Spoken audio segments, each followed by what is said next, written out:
الحمد لله رب العالمين والصلاة والسلام على سيد الأنبياء والمرسلين نبينا محمد وعلى آله وصحبه أجمعين أما بعد. محترم ناظرین کرام اور دیگر سامعین، آپ کے سامنے قرآن کریم کی تفسیر اور اس کے تعلق سے جو فوائد اور دروس و عبر ہوں گے وہ آپ کے سامنے پیش کیے جائیں گے. اس سے پہلے تفسیر کی تمہید کے تعلق سے گفتگو چل رہی تھی. آج کا یہ درس بھی اسی تمہید کا حصہ ہوگا. قرآن کریم کے نزول اور اس کے اسباب پر ہماری گفتگو ہو رہی تھی. آج ہم انشاءاللہ جاننے کی کوشش کریں گے کہ قرآن کریم کے نزول کے جو اسباب ہوتے ہیں اس کی معرفت کے کیا فوائد ہیں، کون سی آیت یا قرآن کی کون سی سورت کس پس منظر میں نازل ہوئی تھی، اس کو ہمیں جاننے سے کیا فائدہ ہے، اور یہ سبب نزول قرآن کریم کی آیت یا اس کی سورت کب نازل ہوئی، کس حادثے اور کس واقعے کے پس منظر میں نازل ہوئی ہے، اس کو ہمیں جان کر کیا فائدہ حاصل ہوگا، اور یہ کہ ہم اسے کہاں سے حاصل کر سکتے ہیں، کیسے ہمیں پتہ چلے گا کہ قرآن کریم کی آیت کب نازل ہوئی، کہاں نازل ہوئی یا کس پس منظر میں نازل ہوئی. تو ظاہر سی بات ہے تفسیر کی جو کتابیں ہیں، اسی طریقے سے حدیث کی کتابیں، آپ کوئی بھی حدیث کی کتاب اٹھا لیں، صحیح بخاری ہے، صحیح مسلم ہے، سنن ترمذی ہے، آپ ان کتابوں کے اندر دیکھیں گے ایک چیپٹر ہوگا تفسیر کا. تو تفسیر کے نام سے ایک چیپٹر ملے گا، اس کے اندر امام بخاری، امام مسلم اور دیگر ائمہ محدثین نے تفسیر سے متعلق جو حدیثیں ہیں، صحابہ اور تابعین کے جو اقوال ہیں، ان کو صحیح سند سے انہوں نے نقل کیا ہے. اسی طرح سے تفسیر جو معتمد تفاسیر کی کتابیں ان کو آپ پڑھیں گے جب، جیسے تفسیر طبری ہے، تفسیر ابن کثیر ہے، اور اس طرح کی دوسری جو مقبول اور معتمد تفاسیر کی کتابیں ہیں، ان کے اندر آپ یہ ساری چیزیں پا جائیں گے. چنانچہ آتے ہم دیکھتے ہیں کہ اس کا کیا فائدہ ہے، یعنی ان اسباب کو جان کر کے.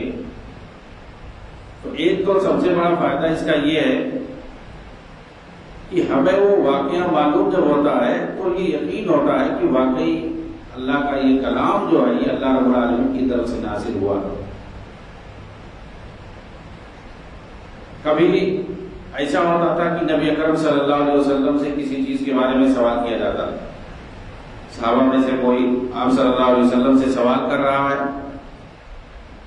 اور آپ کو جواب معلوم نہیں ہوتا تھا، تو آپ خاموش رہتے تھے، توقف اختیار کرتے تھے، یہاں تک کہ اس کا جواب اللہ رب العالمین کی طرف سے آتا تھا وحی کی صورت میں. یا اسی طریقے سے کسی چیز کی وضاحت اللہ پاک کی طرف سے آتا تھا وحی کی شکل میں.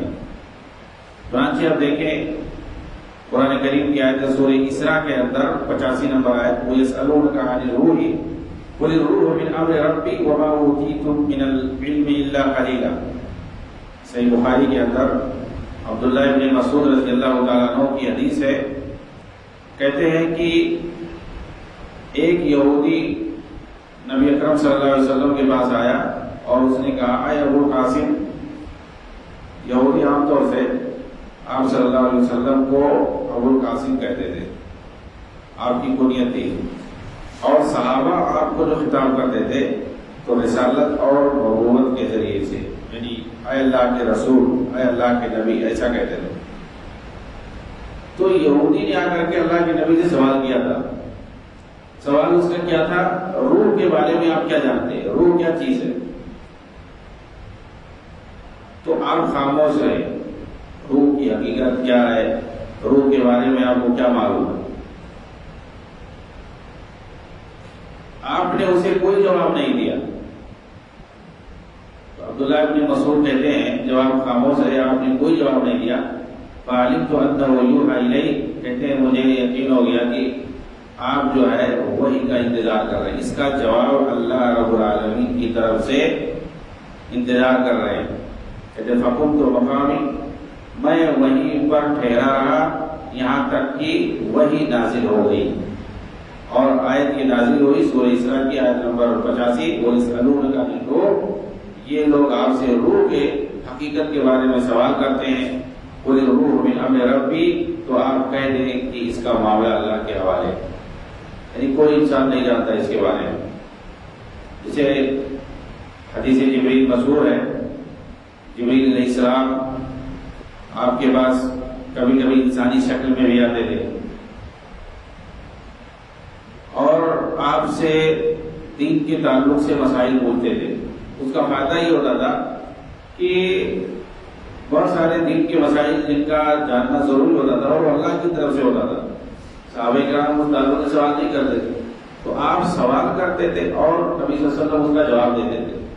تو اس سے جو صحابہ ہوتے تھے وہ سیکھتے تھے. ایمان کسے کہتے ہیں، اسلام کسے کہتے ہیں، احسان کسے کہتے ہیں. اسی طریقے سے انہوں نے سوال کیا قیامت کب آئے گی، مدرسہ. تو اللہ کے رسول نے جواب دیا کہ جس سے پوچھا جا رہا ہے وہ پوچھنے والے سے زیادہ نہیں جاتا، یعنی دونوں برابر ہیں. بل مسئول عنہ بأعلم من السائل، یعنی قیامت کے بارے میں نہیں جانتے. تو ایسے بہت ساری چیزیں ہیں صرف اللہ رب العالمین کو پتا ہے، کسی نبی کو، رسول کو یا کسی کو بھی نہیں پتا ہے. ان میں سے روح کی حقیقت کیا ہے اللہ رب العالمین کو معلوم ہے. قیامت کب آئے گی اللہ رب العالمین کو معلوم ہے. تو آپ صلی اللہ علیہ وسلم نے فرمایا کہ مجھے نہیں معلوم ہے اور یہ چیز تم کو بھی نہیں معلوم ہے. اسی طریقے سے ایک صحابی نے آ کر کے سوال کر دیا اللہ کے رسول قیامت کب آئے گی؟ تو آپ نے کہا کہ قیامت تو آئے گی، اس کے لیے تیاری تم نے کیا کر رکھی ہے؟ یعنی قیامت کب آئے گی اس کی نشانیاں ہیں اور اس کو آنا ہے، اس کا ایک مقرر وقت ہے. یہاں پہ آپ نے یہ نہیں کہا کہ مجھے نہیں معلوم ہے. حالانکہ حقیقت یہ ہے کہ آپ صلی اللہ علیہ وسلم کو نہیں معلوم کب آئے گی، لیکن اس کی نشانیاں ہیں. اور آپ نے جو ضروری سوال تھا اس کی طرف توجہ دیا ہے کہ اس کے لیے تیاری کیا کر رکھی ہے آپ نے. اس طریقے سے اللہ کے رسول کبھی کبھی کوئی غیر ضروری سوال کرتا تو آپ اس سے ضروری سوال کی طرف توجہ دلاتے کہ ایسا نہیں سوال ایسا کرنا، اس چیز کی ضرورت ہے. تو بہرحال نبی پاک صلی اللہ علیہ وسلم سے کسی مسئلے کے بارے میں سوال کیا جاتا اور اس کے بعد آپ کو اس کی حقیقت معلوم نہیں ہوتی تو قرآن نازل ہوتا، وہی نازل ہوتی. تو یہ لوگوں کو وہاں پہ یقین ہوتا اور لوگوں کا ایمان تازہ ہوتا کہ قرآن کریم اللہ رب العالمین کی طرف سے نازل ہو رہی ہے، اس کی صورتیں، اس کی آیتیں اللہ کی طرف سے نازل ہو رہی. اسی طریقے سے کسی چیز کی وضاحت مقصود ہوتی تھی. سورہ منافقون کے اندر اللہ رب العالمین نے فرمایا یقولون لئن رجعنا الى المدینہ لیخرجن الاعز منها الاذل. منافق یہ کہتے ہیں کہ ہم مدینہ جب واپس آئیں گے تو جو سب سے زیادہ عزیز ہے، عزت والا ہے، وہ نکال دے گا اس شخص کو جو سب سے زیادہ ذلت والا ہے. اور اس سے مراد وہ نبی پاک صلی اللہ علیہ وسلم کو لے رہے، یعنی یہ تبوک کا واقعہ ہے. وہاں سے واپس آئے وہ لوگ راستے میں چیمی گونی اس طرح کر رہے تھے اور بعض صحابہ نے سنا، ان کو غصہ آیا کہ اللہ کے رسول کے بارے میں اس طرح پر زبانی کر رہے ہیں. تو انہوں نے آ کر کے نبی پاک صلی اللہ علیہ وسلم سے اس کی شکایت کی کہ اللہ کے رسول اس طریقے سے لوگ آپ کو کہہ رہے ہیں آپ کے بارے میں. تو بہرحال جو ان سے منافقوں سے اس کے بارے میں اللہ کے رسول نے استفسار کیا، ان لوگوں نے صاف صاف انکار کر دیا، کیونکہ منافقین پڑھ کے جھوٹے ہوتے ہیں، اور انہوں نے انکار کر دیا کہ ہم نے ایسا کچھ نہیں کہا۔ بتائیے ایک صحابی جو سچے ہیں ان کے اوپر کیا گزری ہوگی؟ انہوں نے سنا، ان کو تکلیف ہوئی، انہوں نے آ کے اللہ کے رسول سے شکایت کی کہ وہ لوگ اس طریقے سے باتیں کر رہے ہیں آپ کے بارے میں۔ اگر وہ انتقام لے سکتے تو نہیں لیتے، لیکن نہیں ان لوگوں سے، وہ لوگ طاقتور تھے، مضبوط تھے، اللہ کے رسول سے آگے سکھائے، اور ان لوگوں نے صاف انکار کر دیا، اور آپ نے ان کی بات کی تصدیق کر دی منافقوں کی۔ ٹھیک ہے، کوئی بات نہیں، یہاں تک کہ ایسے موقع پہ ضروری تھا کہ قرآن کی آیت نازل ہو، قرآن کی آیت نازل ہوئی، اور صحابی جلیل القدر صحابی جو تھے انہوں نے جو بات کہی تھی، شکایت کی تھی، ان کی سچائی پر، ان کی صداقت پر، ان کی تصدیق کرتے ہوئے قرآن کریم کی آیت نازل ہوئی۔ چنانچہ صحیح بخاری کے اندر روایت ہے کہ زید ابن ارقم رضی اللہ عنہ، انہوں نے جو منافقوں کا سردار تھا عبداللہ بن ابی، اس کو یہ کہتے ہوئے سنا تھا کہ جو عزت والا اپنے کو مراد لے رہا تھا وہ ذلیل انسان کو نکال دے گا مدینہ پہنچ کر کے، اور اس سے جو ہے اللہ کے رسول کو مراد لے جاتا۔ چنانچہ زید بن ارقم نے اپنے چچا کو جا کے خبر دی، اور انہوں نے اللہ کے نبی سے آ کر کے بتایا۔ پھر جیسا کہ میں نے کہا، اللہ کے رسول نے عبداللہ بن ابی کو بلا بھیجا اور اس کے ساتھیوں کو، تو ان لوگوں نے قسم کھا کر کے بات کی کہ ہم نے ایسا کچھ نہیں کہا۔ اس موقع پر قرآن کریم کی آیت نازل ہوئی، وہ بھی تاکید کے ساتھ کہ ان لوگوں نے ایسی بات کہی ہے، ان لوگوں نے ایسی بات کہی، اور پورا جو آپ سورہ منافقون پڑھیں اس کے اندر منافقوں کے بارے میں پورے حالات کو واضح کیا گیا ہے غزوہ تبوک کے موقع پر۔ اور سورہ توبہ پڑھیں، اس میں بھی ان کی پوری حقانیت بتائی گئی ہے، ان کی صفات، ایک ایک صفات کو گنایا گیا ہے، کس طریقے سے یہ دشمنوں سے، جو کھلے دشمن ہوتے ہیں ان سے بھی زیادہ یہ نقصان دہ ہیں، تو جو اندر کے دشمن ہوتے ہیں اور منافق بن کر کے مسلمانوں کے بیچ میں رہتے، وہ مسلمانوں کا نقصان پہنچاتے ہیں، اسلام کا نقصان پہنچاتے ہیں، وہ زیادہ خطرناک ہوتے ہیں کھلے دشمنوں سے۔ اسی طریقے سے ہمیں آیتوں کی شان نزول اور اس کے اسباب کے بارے میں جو معلوم ہوتا ہے، تو یہ اس بات کا احساس ہوتا ہے کہ اللہ رب العالمین نبی اکرم صلی اللہ علیہ وسلم کا کتنا خیال کر رہا ہے، اور اللہ رب العالمین رسول پاک صلی اللہ علیہ وسلم کا دفاع کر رہا ہے۔ آپ کا دفاع کرنا، آپ کا خیال کرنا کوئی چیز ہوتی۔ چنانچہ ایک جگہ اللہ تعالیٰ نے فرمایا سورۃ فرقان کے اندر، وَقَالَ الَّذِينَ كَفَرُوا لَوْلَا نُزِّلَ عَلَيْهِ الْقُرْآنُ جُمْلَةً وَاحِدَةً، کہ یہ کفار کہتے ہیں کہ قرآن ایک ساتھ کیوں نہیں نازل ہو گیا؟ تو اللہ تعالیٰ نے فرمایا، اس کا جواب ایک كَذَلِكَ لِنُثَبِّتَ بِهِ فُؤَادَكَ، تاکہ اس کے ذریعے ہم آپ کے دل کو مطمئن کریں، ثابت قدم رکھیں۔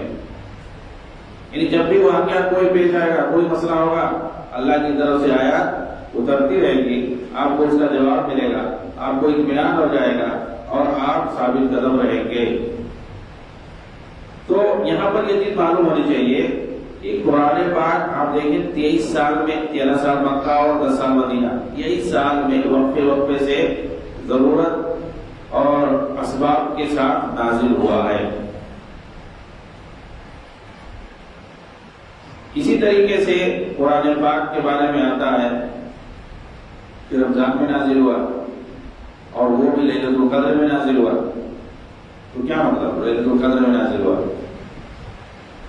پہلی مرتبہ قرآن پاک لوح محفوظ سے یک بارگی نازل ہوا ہے پورا سمائی دنیا پر، اور لیلۃ القدر کے اندر رمضان کے مہینے میں جو بات آئی ہے کہ قرآن کریم نازل ہوا ہے، وہ وہی ہے یک بارگی۔ تو اللہ رب العالمین نے لوح محفوظ سے یک بارگی قرآن کو اتار دیا ہے۔ کتاب انزلناہ الیک مبارک لیدبروا آیاتہ، یہ قرآن ہے جسے ہم نے اتارا ہے آپ کے پاس، یہ مبارک برکت والی کتاب ہے، یہ اس کے آیتوں میں، اس کی آیتوں میں غور و فکر کرنے کے لیے۔ تو اللہ رب العالمین نے یک بارگی قرآن کو اتارا ہے۔ کب اتارا ہے؟ رمضان کے مہینے میں، شہر رمضان الذی انزل فیہ القرآن ھدی للناس وبینات من الھدی والفرقان، کہ رمضان کا مہینہ ہے جس کے اندر ہم نے قرآن کو اتارا ہے، تو اتارا ہے ایک بارگی اتارا ہے لوح محفوظ سے۔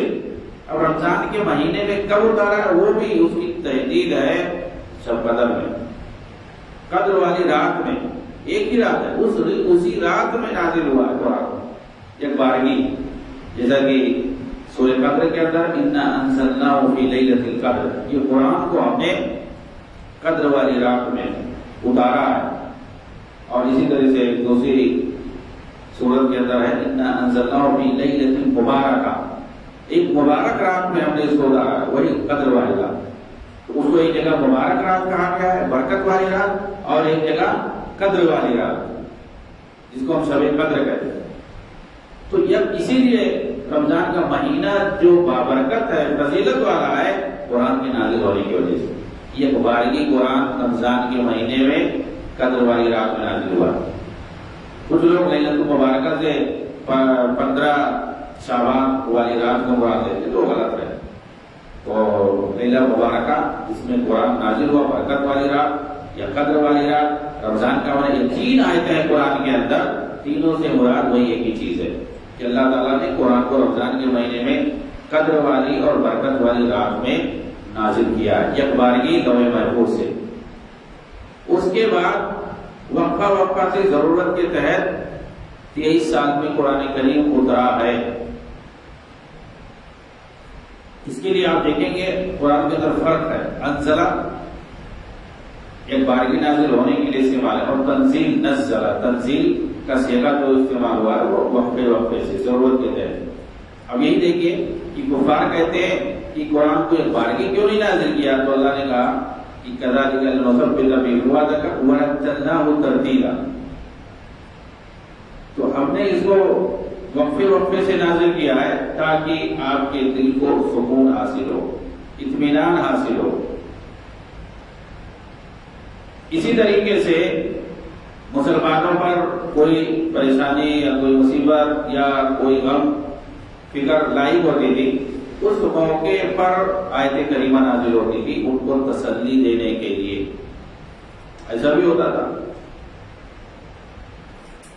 چنانچہ ایک بار ایسا مسئلہ ہوا، لمبا واقعہ ہے، اللہ کے رسول سفر میں تھے، آپ کے ساتھ ام المومنین حضرت عائشہ رضی اللہ تعالیٰ عنہا بھی تھی۔ وہ ایک جگہ پڑاؤ لوگوں نے ڈالا تو وہ اپنا کسی قضاء حاجت کے لیے گئی ہوئی تھی، ان کا ہار جو پہن کر گئی تھی وہ کھو گیا، اور اس کی وجہ سے لوگوں کو انتظار کرنا پڑا کیونکہ اس کی تلاش جاری ہوئی۔ اس طرح سے ایک لمبا واقعہ ہے، اسی میں ہے کہ صبح پھر ہو گئی اور لوگوں کو کوچ کرنے میں یعنی سفر کرنے میں لیٹ ہو گیا، پانی جو ہے اگلی منزل پر لوگوں کو ملنا تھا، پانی نہیں مل رہا، کمی ہو گئی پانی کی، تو اب لوگ جو ہے وضو وغیرہ کیسے بنائیں، اس وقت تیمم والی آیت نازل ہوئی، سورہ مائدہ کے اندر ہے، تو اس وقت تیمم والی آیت نازل ہو گئی کہ پانی نہیں ہے تو تیمم بنا۔ اس سے پہلے تیمم کا جو ہے تیمم کی آیت نازل نہیں ہوئی تھی۔ تو بہرحال وہ تفصیلی واقعہ ہے، مطلب یہ ہے کسی ضرورت پر، کسی پریشانی پر اس طریقے سے قرآن کریم کی آیتیں نازل ہوئی تھی۔ فَلَمْ تَجِدُوا مَاءً فَتَيَمَّمُوا صَعِيدًا طَيِّبًا، پانی تم کو نہ ملے تو پاک مٹی سے تیمم کر لو، اور اس میں کیا ہے، چہرے پہ ہاتھ پھیرو، فَامْسَحُوا بِوُجُوهِكُمْ وَأَيْدِيكُمْ مِنْهُ، چہرے پہ اور ہاتھ پہ، اور ہاتھ سے مراد جو ہے وہ ہتھیلی ہے، ہتھیلی پہ پھیرنا ہے، اس کے علاوہ ایک بار چہرے پہ بس، اور کہیں نہیں۔ کچھ لوگ وضو کی طرح کرنا شروع کر دیتے ہیں، وہ صحیح نہیں۔ اسی طریقے سے سبب نزول، شان عروج جاننے کا ایک فائدہ یہ ہے کہ ہم آیت کا مفہوم صحیح طریقے سے سمجھ جاتے ہیں، آیت کا مفہوم ہمیں صحیح طریقے سے معلوم ہو جاتا کہ اس آیت سے کیا مفہوم ہے، کیا مراد ہے۔ اگر وہ شان نزول نہ سمجھے، نہ جانے، تو پھر اس آیت کو سمجھنے میں پریشانی ہو جائے گی۔ مثال کے طور پر اللہ رب العالمین نے فرمایا الذین آمنوا ولم یلبسوا ایمانهم بظلم اولئک لهم الامن وهم مهتدون،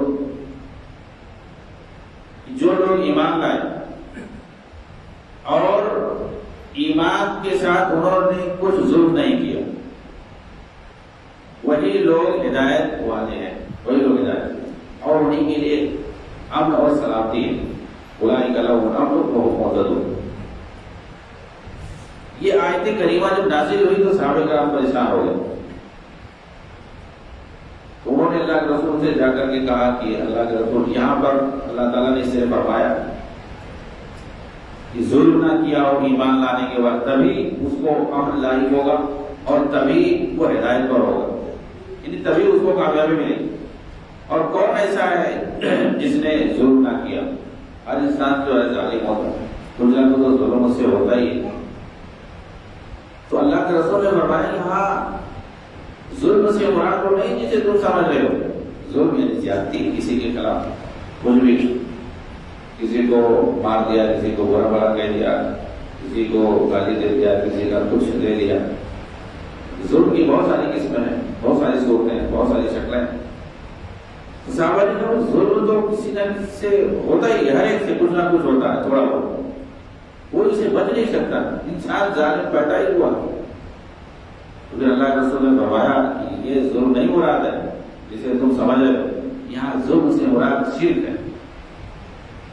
تم لوگوں نے وہ آیت نہیں پڑھی جو لقمان نے اپنے بیٹے کو نصیحت کرتے ہوئے کہا تھا، یا بنی لا تشرک باللہ ان الشرک لظلم عظیم، شرک نہیں کرنا یہ ظلم۔ تو اللہ کے رسول نے فرمایا کہ یہاں ظلم سے مراد زیادتی نہیں ہے، اس کا الگ گناہ ہے، لیکن یہاں شرک مراد ہے، یعنی ایمان کے بعد جس نے شرک نہ کیا ہو، ایمان لانے کے بعد، مسلمان ہونے کے بعد شرک نہ کرے، تب اس کے لیے ہدایت ہے، وہی کامیاب ہے۔ اگر شرک کرے گا تو پھر کوئی فائدہ نہیں ہے ایمان لانے کا، اس کا اسلام کے اندر آنے کا اس کا کوئی فائدہ نہیں ہے۔ پہلے بھی شرک کر رہا تھا، اللہ کے ساتھ غیر اللہ کو پکار رہا تھا، ابھی جو ہے اللہ کے ساتھ غیر اللہ کی عبادت کر رہا، فائدہ کیا ہے؟ تو شرک یہاں مراد۔ تو صحابہ کرام کو اطمینان حاصل ہوا جب ان کو یہ پتہ نہیں، تو ظاہر سی بات ہے کہ شان نزول کی شان نزول اور اس کا پس منظر جب ہمیں معلوم رہے گا تو آیت کو صحیح طریقے سے سمجھنے میں ہمیں مدد ملے گی۔ اس طریقے سے بہت ساری آیتیں ہیں کہ جب ہمیں اس کا جو ہے شان نزول اور پس منظر جو معلوم رہتا ہے حدیث کی روشنی میں، تو پھر جو ہے اس آیت کو صحیح طریقے سے سمجھنے میں ہمیں مدد ملتی ہے۔ ورنہ اگر اس کو نکال دیا جائے، اس حدیث کو، شان نزول کو اگر ہٹا دیا جائے تو پھر اس آیت کو ہم صحیح طریقے سے نہیں سمجھ پائیں گے۔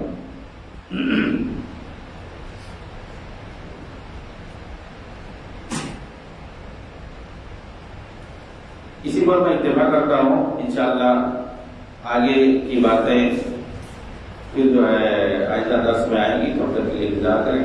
وآخر دعوانا الحمدللہ رب العالمین، والسلام علیکم ورحمۃ اللہ وبرکاتہ۔